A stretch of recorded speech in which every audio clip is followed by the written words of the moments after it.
பாத்திரம் கழுவச் சென்ற பெண்ணை இழுத்துச் சென்ற முதலை. மின் கட்டண திருத்தம் பொது கலந்தாய்வு இன்று ஆரம்பம்.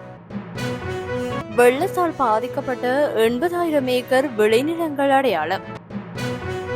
இணையவழி நிதி மோசடிகள் அதிகரிப்பு.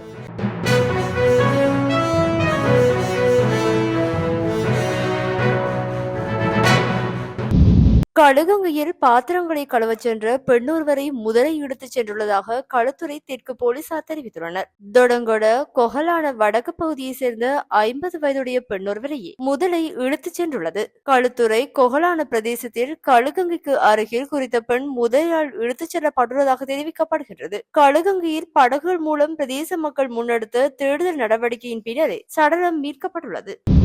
உத்தேச மின்சார கட்டண திருத்தம் தொடர்பான பொது கலந்தாய்வு இன்று மாகாண மட்டத்தில் ஆரம்பிக்கப்படும் என இலங்கை பொது பயன்பாடுகள் ஆணைக்குழு தெரிவித்துள்ளது. அதன்படி இன்று மத்திய மாகாணத்தின் கண்டி மாவட்ட செயலக வளாகத்தில் இந்த நடவடிக்கைகள் ஆரம்பிக்கப்பட உள்ளன. மேலும் ஊவா மாகாணத்தில் டிசம்பர் 30 சபரகமுவ மாகாணத்தில் ஜனவரி 3 மேல் மாகாணத்தில் ஜனவரி 10 மின்சார கட்டண திருத்தம் தொடர்பான பொதுமக்களின் கருத்துக்கள் பதிவு செய்யப்பட உள்ளன. மின்சார கட்டணங்கள் தொடர்பான இறுதி தீர்மானம் ஜனவரி 17 அறிவிக்கப்படும் என ஆணைக்குழு முன்னர் அறிவித்துள்ளது.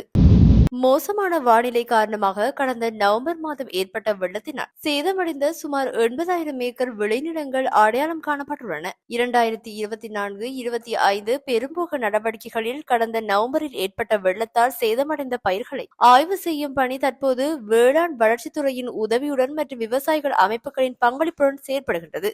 இவற்றில் புலனறுவை, வவுனியா, முல்லைத்தீவு மற்றும் மன்னார் ஆகிய மாவட்டங்களில் சேத ஆய்வு தற்போது நிறைவடைந்துள்ளது.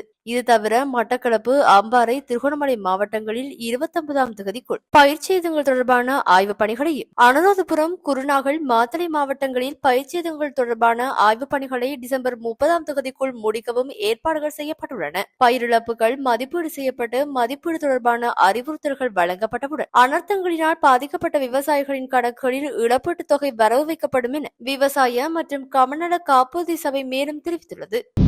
கிறிஸ்துமஸ் மற்றும் புது வருட பிறப்பு பண்டிகை காலத்தை இலக்கு வைத்து இணையவழி நிதி மோசடிகள் அதிகரித்து வருவதாக இலங்கை கணனி அவசர தயார்நிலை குழு எச்சரித்துள்ளது. இக்கால பகுதியில் பரிசுகளை வென்றதாக கூறி அழைப்புகளை பெறுவதன் மூலம் பொதுமக்கள் நிதி ரீதியாக ஏமாற்றப்படுவதாக முறைப்பாடுகள் கிடைத்துள்ளதாக இலங்கை கணனி அவசர தயார்நிலை குழு தெரிவித்துள்ளது. செயற்கை நுண்ணறிவு தொழில்நுட்பத்தை பயன்படுத்தி சில மோசடிகள் நடப்பதாகவும் முறைப்பாடுகள் வந்துள்ளதாக அவர் மேலும் தெரிவித்தார். எனவே இதுபோன்ற இணையவழி நிதி மோசடிகள் குறித்து பொதுமக்கள் விழிப்புடன் இருக்குமாறு அவர் கேட்டுக் கொண்டுள்ளார்.